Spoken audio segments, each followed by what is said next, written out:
Good morning, everybody. Morning. Welcome to the day two of the Digital Mental Health International Conference 2026. And good morning, President, and also the keynote speaker, as well as the audience here and everyone around the world. So I'm Dr. Fo Wim, the faculty in Dong College. And this morning, we have a very privilege to have invited Professor Ben Fong to talk to us about the digital technology in primary mental health care. Professor Fong is a medical doctor by training, and currently he is a professor of practice in the Faculty of Health and Social Sciences at the Hong Kong Polytechnic University and the director of the Center for Aging and Healthcare Management Research at the College of Professional and Continuing Education. Short form is CPCE. Professor Fong is both a practitioner as well as the academic. So he has long experiences in setting up hospital, clinic, also involved in training and teaching of students. And one of the very important thing is he has published a lot, especially for books. So if you go to the library, just press the name and you get all the books will be very tall and high. Okay? So this morning, so he will be talking to us about the digital technology in primary healthcare. So let's give a very big hand to Professor Fong, please. Thank you, Professor, for the kind introduction. And I'd like to thank Professor Sally Chen, Professor Alex Chen, and yourself for inviting me to this very important and successful conference, drawing experts from all around the world. I also like to congratulate the Donghua College, the organizing committee, the scientific committee, and the international panels for this successful conference. Now, today's talk is on the application of digital technologies in primary mental health care. Now, digital technology has been around for many, many years. When I was studying for my Master of Public Health 42 years ago, we were talking about computer-aided diagnosis at the time. And the prototype computers only came to the world. And now we are now into the 5G and sooner the 6G network platform. And primary care is also something very important. And going back to the WHO's Alma Mater Declaration of Health for All in 1978, we've been talking about primary care, and in Hong Kong, it's really timely that this government, as well as the last government, have been promoting primary health care. And of course, mental health is a very, very, very important clinical issue or condition that somehow we often disregard, particularly in frontline clinical practice in Hong Kong.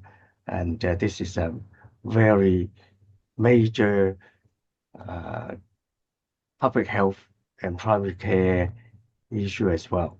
So it's really timely to hold this digital health conference at this point. Now, I was talking about the primary care model, which is the first contact, accessible, continuous, comprehensive, and coordinated person-focused care. And the WHO also promotes universal health coverage that everybody should be well cared of and looked after. So these are the 5 core functions which I already mentioned. I'm sure the audience would know much more. And this was released by the government 3 years ago to promote primary health care in Hong Kong, and to formalize the structure to steer all the development and to monitor the progress. So the Primary Healthcare Commission was established a year and a half, almost 2 years ago. And for the sake of the international audience, this is our development in Hong Kong. And so what is primary healthcare? I already mentioned that it's the first point of contact, and this is very important. And if without the first point of contact, nothing will happen or nothing can be done. And then, of course, the importance of accessibility, comprehensiveness, continuity, and so on are also very essential in such a care model. So if we have a well-established primary healthcare system, will manage and maintain and enhance the health of the population at the community level. Now, this is also very crucial to Hong Kong, that we have been adopting the hospital-based acute center model in our health services. And in terms of expenditure and in terms of resources input. And of course, the common culture is also going to the hospital as the first contact, particularly the A&E services, which has been used by some people as their primary healthcare contact. And the government is making some structural and charging changes to change the behavior.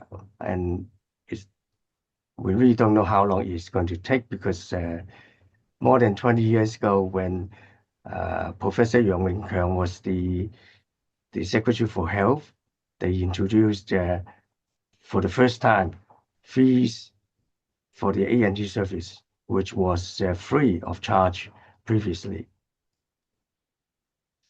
Now, mental health services in primary care involves community clinics and health or medical centers, and it entails screening and identification of mental health conditions. Now, this is also very important. Unless we know and we identify those who are affected, and again, nothing would happen. And of course, in the community, we treat mild to moderate cases, and then we need to refer severe cases to the specialists like psychiatrists or clinical psychologists, and some of them may even need to be hospitalized. And of course, mental illness, like many chronic conditions, require follow-up, and they may relapse. And of course, patient or community education is also important to mitigate the situation in the population. And again, the family support, caregivers support, and even supports from friends and relatives, and organizations like workplace, schools, and so on, are extremely important. Otherwise, the affected person may be stigmatized and will be reluctant to come forward to receive treatment, etc. Now, the digital application in mental health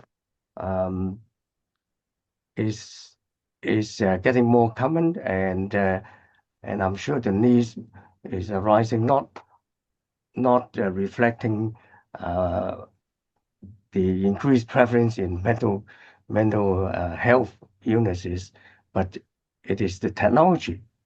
When the technology has achieved a certain level of complication, complexity, and application advantages, the need will arise, just like our telephone, our mobile phone. Okay, and but then the capacity within the workforce is quite limited because not only because the technology is new, but as I said earlier on, mental health has been somehow neglected or not well noted in primary care. So, what are the barriers to care? Cost is one thing, which affect the accessibility as well as distance, stigmatization I already mentioned, and because of the lack of manpower, we do have a long waiting time, particularly in the public sector in Hong Kong.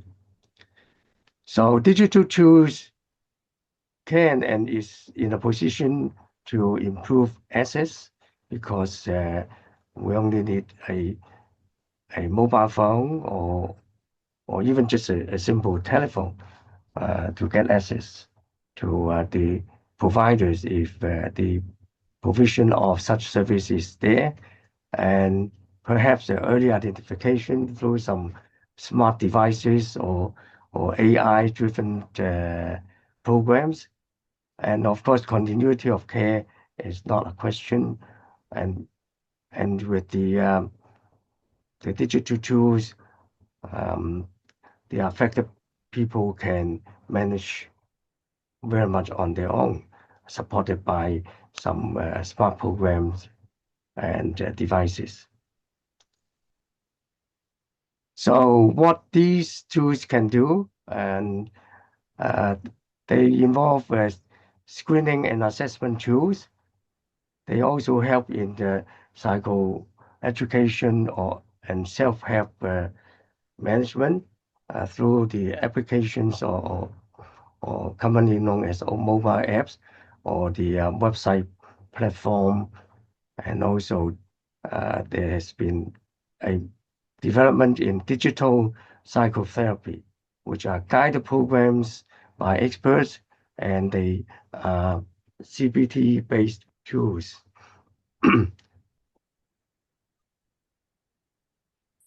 There are also telemental health, which is otherwise known as telehealth or telemedicine, and through video conference or, as I just mentioned,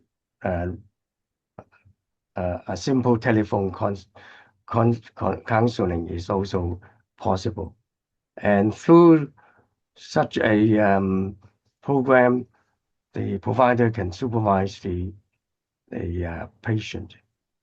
And of course, the digital tools provide clinical decision support in terms of calculating the risk scores, providing reminders, just like the HA Go, which is getting very useful for many people in Hong Kong. And it is also a care plan platform. And we also use this term M-Health monitoring. M meaning mobile, related to digital tools. It can track the mood through some wearables and whether the affected is adhere to the management plan or medication. And of course, the tools can help to coordinate the various care from primary to secondary or even tertiary care. And the system ideally can provide referrals and case management. So in screening and assessment, there can be online questionnaires and structured symptom checklists providing scores and also risk indicators, and particularly in detecting suicidal ideations or crisis threats, and such indicators are extremely important in whether we are in primary care or other care. And of course, it can integrate with the primary care workflows. Now, the benefits are early detection, standardized screening, and faster triage and referral. But we have to be careful regarding standardized screening because everybody is not the same. And it all depends on how the question is asked and also how the responses are.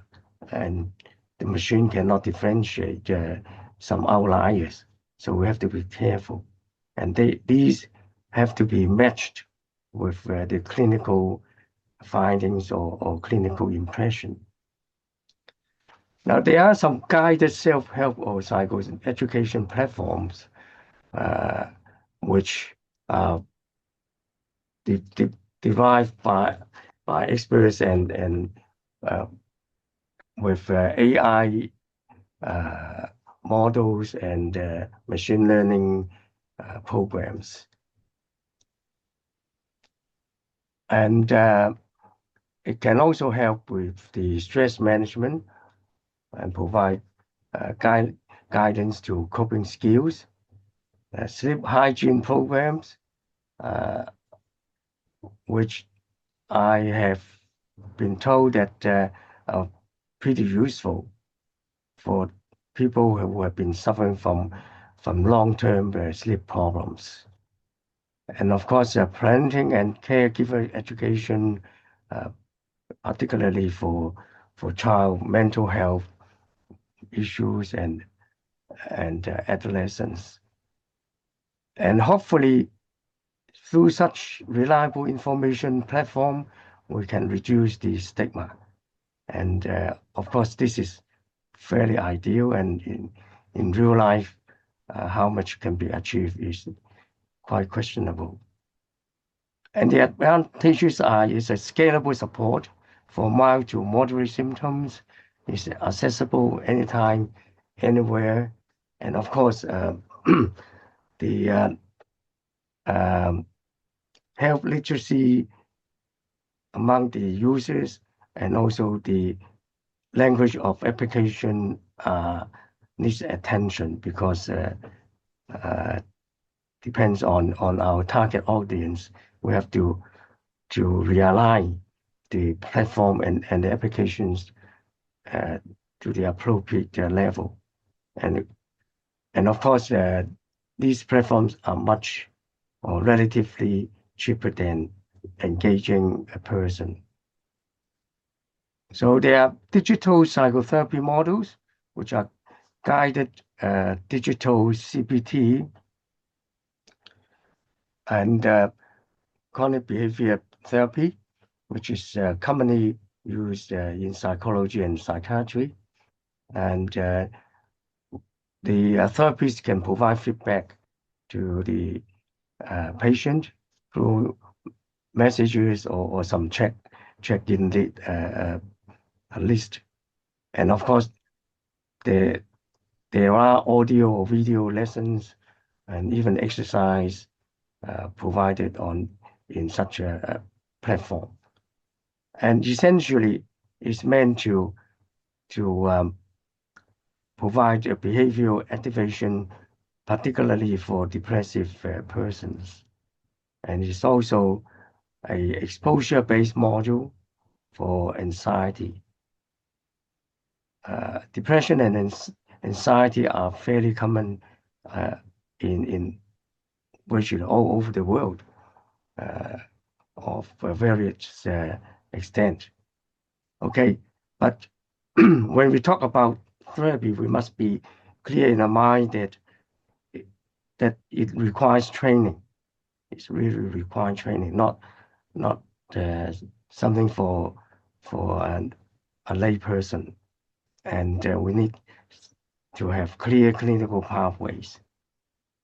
And of course, safety monitoring is important, not just because we are dealing with mental conditions, but other clinical conditions as well.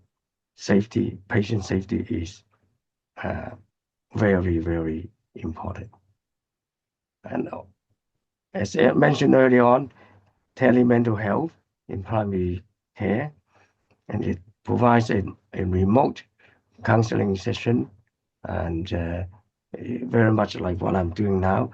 I'm talking to you through the machine, through the computer, and we can communicate. Although it's not ideal, but at least it's an alternative, particularly in places not unlike Hong Kong. We have the beauty of being small and compact, and things are fairly accessible as compared to many other places where people have to travel hours to attend a counseling session. So telemental health is a very useful platform and tool. And of course, the clinician or the therapy can supervise the patient. And of course, that can involve the specialist consultation as well. And also through telehealth, we can conduct a group therapy, just like what I'm doing now, talking to an audience of a number of people. So the benefit is saving travel and time, and it support continuity. But then, as I mentioned earlier on, the in-person part is limited. Now, clinical decision support and risk alert is more related to the providers, and they can use the screen results to generate the next step recommendations. They can also provide reminder to the patients for follow-ups. And of course, the program can generate automated prompts for safety checks to the therapist. And of course, referral guiding dashboards for the clinicians as well. Now, here we are not talking about the benefits. We know what benefits are, but there are cautions. And human oversight for clinical decision is not that uncommon. And in recent months, we've been talking about AI and in the profession and at the universities. And we emphasize that AI is not taking over the human part or the human contribution to academia or professional services. No way. We must be very cautious when we apply AI, because the AI program or application depends on initially how it is being set up, because essentially it's a whole bunch of a very large statistics. We work on all these statistical models, and the human brain is much more complicated. So in a way, AI can have many combination of one track decisions. Okay, so we still need the people, the professional, to make decisions, particularly in the complicated cases. And of course, transparent protocols is required in the design of AI or computer-aided clinical decision support. Likewise, the digital health monitoring, it can check the mood daily, hourly, weekly, and the symptom progression graphs can be generated for the therapists and clinicians, like the built-in application in most of our mobile phones. The apps count the number of steps we walk daily and provide us with weekly average and yearly patterns. So in this regard, the applications are extremely smart and very useful. And of course, medication adherence reminders it's a very useful application of the M Health. And the the trigger monitoring is something we have to be a bit cautious about, because if the user do not use it properly or turn off the sensors, it becomes useless. So, or they might be doing that intentionally or unintentionally. We have to be careful. And engagement nudges and motivation message can be provided through the system. So the impact is to improve follow-up in routine cases and help clinicians adjust treatment sooner, as compared to the conventional management arrangement. Now, I make this part or this slide for your particular attention. We need patient engagement and communication, because any digital tools is essentially a machine, and it works on a passive engagement, and without the human involvement, nothing will happen, as I emphasized a few times early on. So patient engagement, okay? So we need to secure the messaging between the patient and the provider. And the chatbot for basic education signposting must be a routine. It's not just something for crisis management. So, and the care plan should be accessible on the mobile phone, and we can provide or give homework assignments to the patients to engage them much more and to communicate with them. So, so we must use human support for clinical complexity, and with very clear guidance when to contact the clinic. It's a two-way communication and two-way engagement, okay? So this is extremely important, to engage the patient and of course their family and caregivers as well.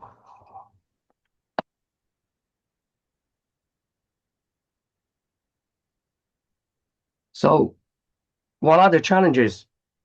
And we are very concerned about data privacy, and much more than in the past, and confidentiality. And of course, there are unequal access in terms of digital divide, whether the patient has easy and adequate access to internet, the devices, whether they are literal to health information, and there might be low engagement resulting in dropouts and safety risks, which I cannot emphasize too much more, because patient safety comes first in our clinical services. And we should not over rely on digital tools.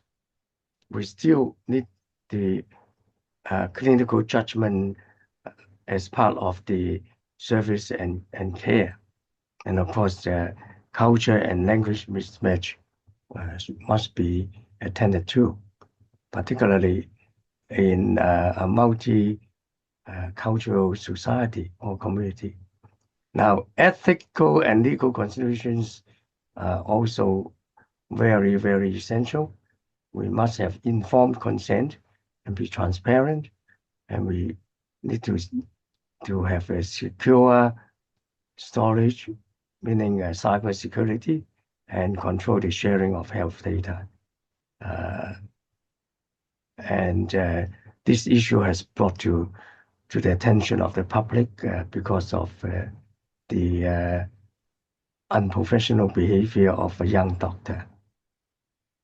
And we need to consider the risks and to have a clear crisis pathway. Accessibility is also important, and the monitoring part must be part of the protocol. Okay, and we must avoid discrimination. So these are some information I find from the internet. So there are AI chatbots and virtual support. So it can provide around-the-clock emotional support, bridging the gaps in access for professional care and so on. And telehealth and telepsychiatry, and it's still not commonly adopted.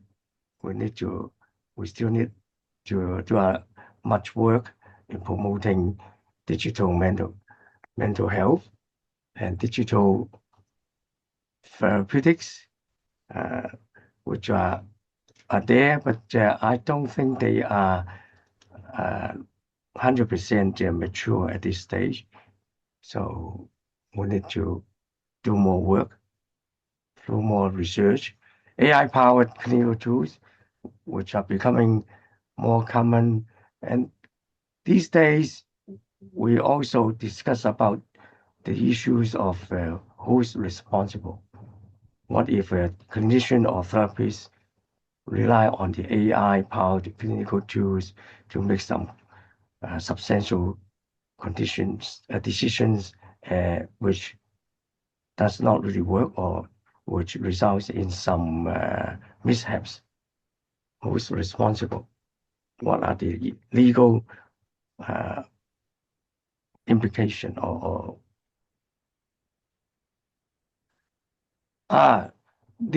these are becoming a trendy gadget to a certain extent. The wearables, because of the advancement of technology, they become more portable, becoming and be much small in size, and they might help in sleep and of course social connectivity. We have no doubt about that. Everybody in Hong Kong has a mobile phone virtually, and they talk to each other through the machine. But this social connectivity should also be expanded to person-to-person connectivity. And I often tell our students and friends, particularly the younger ones, that we still have this machine or tool called telephone. We must talk to people, and this is very important. So there are many apps, and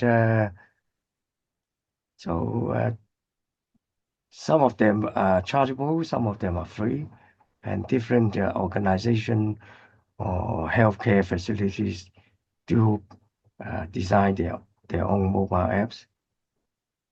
Now, at the end of the day, we need an integrated care model, which means that everybody involved should be part of the team.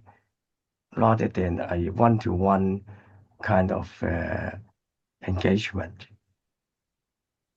It is often easy said than done because of the differential professional objective, and also the difficulty in coming to an aligned platform.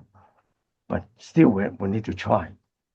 We still need to try, because at the end of the day, it is for the benefits of the community, where they can enjoy a care that is involving all the relevant care providers. And this is extremely important. Otherwise, it becomes disjoint, and the affected or people have to go to different clinics and centers. Okay. Professor Fong, just a short reminder. Yeah, I for know. 3 There's minutes. 10 more minutes. Okay. Now,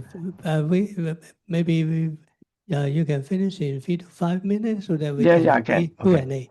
Yeah. Thank you. Now, capacity building is also essential, and that's why we are here.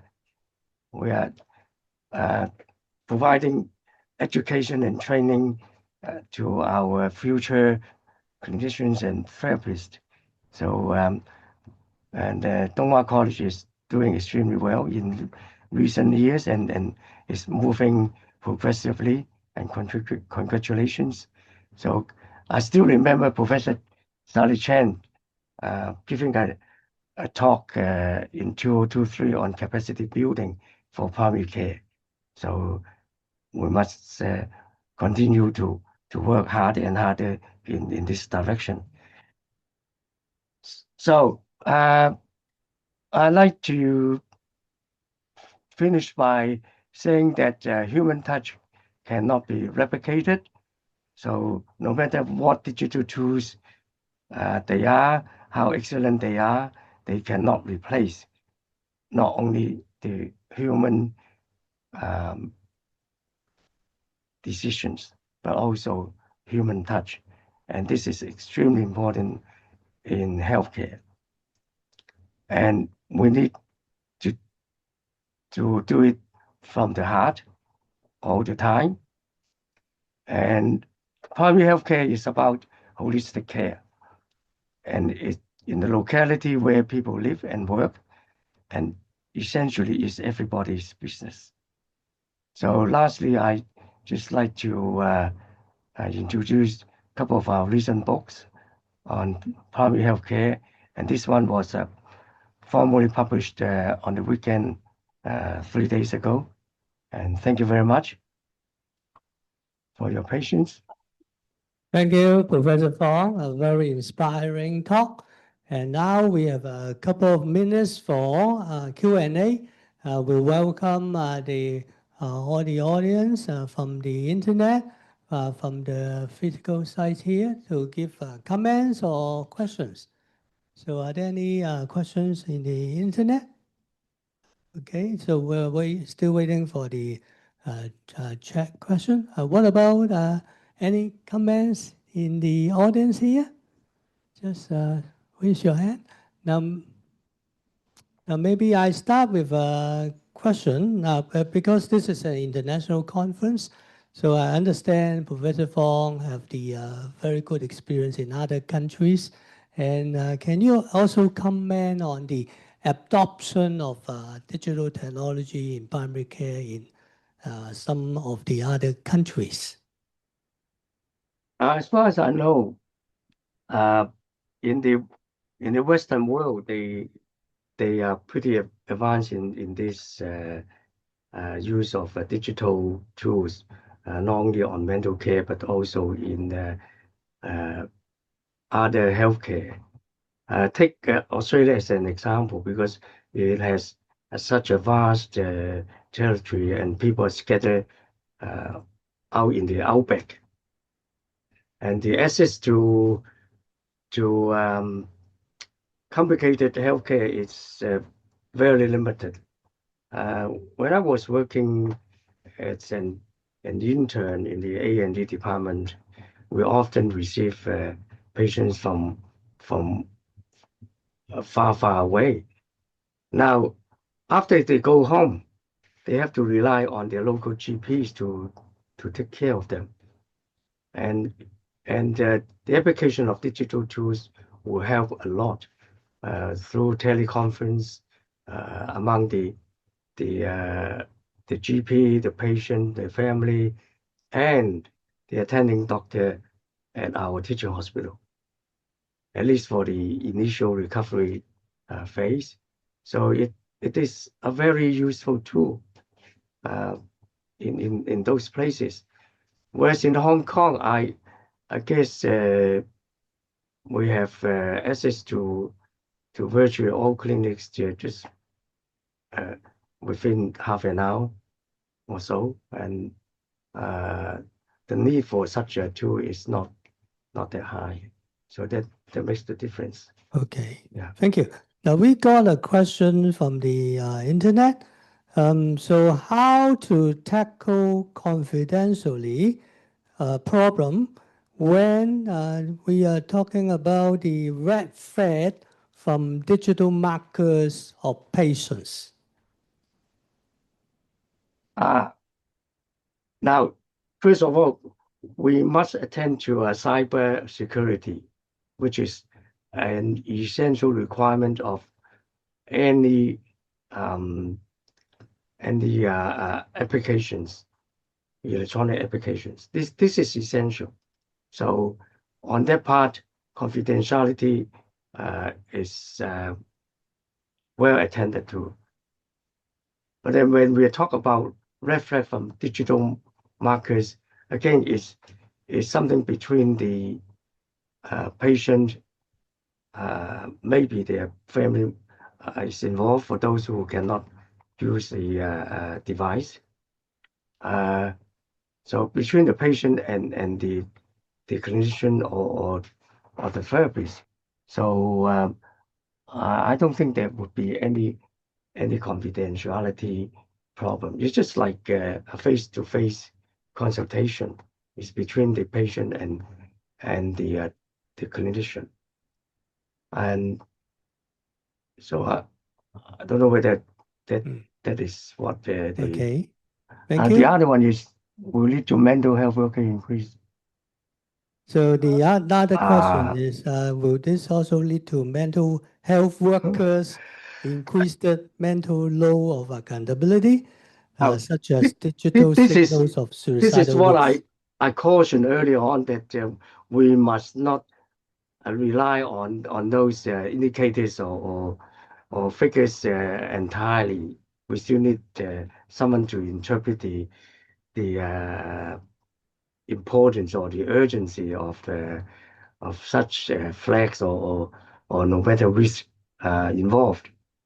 So people should not take everything in and think that, oh yes, I have a mental problem. Otherwise, the whole world is going crazy. So with digital mental health in practice, we still need the involvement or the input of the clinician and therapist, and this is a must. All these tools are not meant to be used by people themselves. I don't agree that they should be